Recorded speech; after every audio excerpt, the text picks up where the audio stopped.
حضرت انس بن مالک رضی اللہ تعالیٰ عنہ ارشاد فرماتے ہیں کہ ہم نبی پاک علیہ السلام کی بارگاہ عالی مرتبت میں حاضر تھے۔ اچانک نبی پاک علیہ السلام نے مسکرانا شروع کیا، یہاں تک کہ میرے پیارے محبوب صلی اللہ تعالیٰ علیہ وسلم کے مقدس دانت مبارک ظاہر ہو گئے۔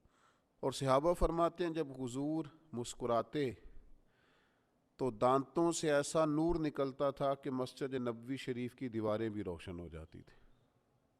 حضور مسکرائے تو سیدنا عمر رضی اللہ تعالیٰ عنہ نے عرض کیا کہ یا رسول اللہ صلی اللہ تعالیٰ علیہ وسلم، میرے ماں باپ آپ پر قربان ہو، کس بات پر آپ ہنسے؟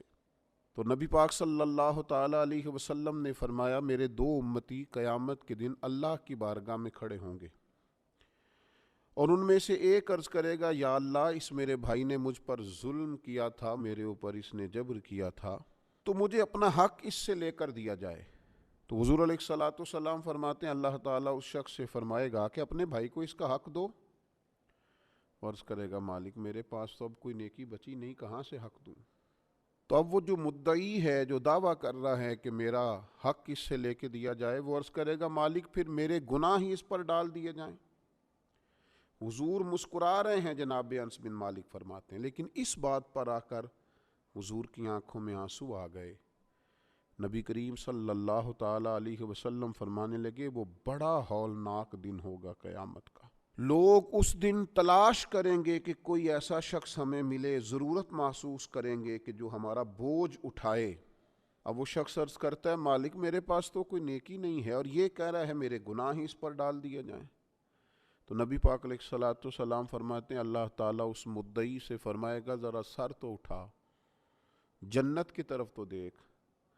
تو وہ جنت کی طرف سر اٹھا کر دیکھے گا، اور دیکھ کر عرض کرے گا، مالک میں ایک چاندی کا شہر دیکھ رہا ہوں جس میں سونے کا محل بنا ہوا ہے، ہیرے جواہرات سے مرصع ہے وہ محل۔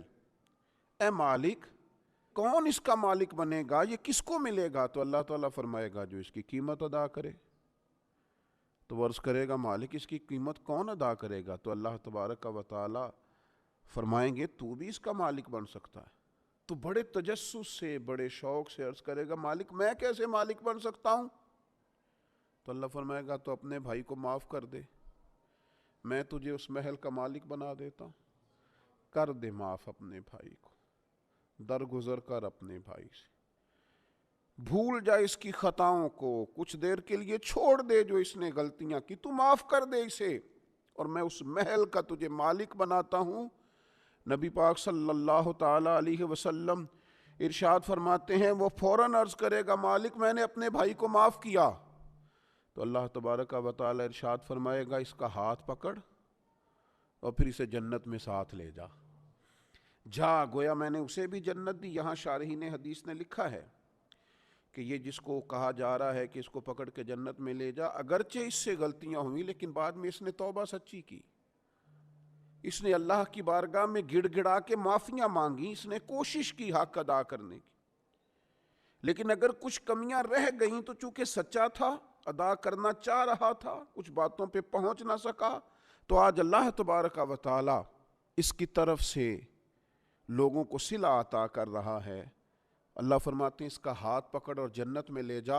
اللہ کے محبوب صلی اللہ تعالیٰ علیہ وسلم نے نتیجے کے طور پر، رزلٹ کے طور پر یہاں ایک بات ارشاد فرمائی۔ حضور فرمانے لگے، اللہ تعالیٰ سے ڈرو اور باہمی معاملات درست رکھو، اللہ تبارک و تعالیٰ قیامت کے دن مومنوں میں صلح کرائے گا۔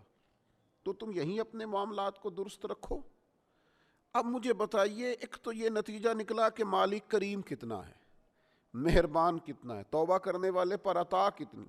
دوسرا، حضور کی علم و حکمت کی اس گفتگو سے سمجھیے کہ اللہ درگزر کرنے والے کو عطا کتنا کرتا ہے، اور پھر یہ بھی دیکھیے کہ صلح کرانا کتنا مقدس کام ہے۔ دو بھائیوں کو ملا دینا، قریب کر دینا، روٹھے ہوں کو ایک دوسرے کے قریب کرنا کتنا عظیم کام۔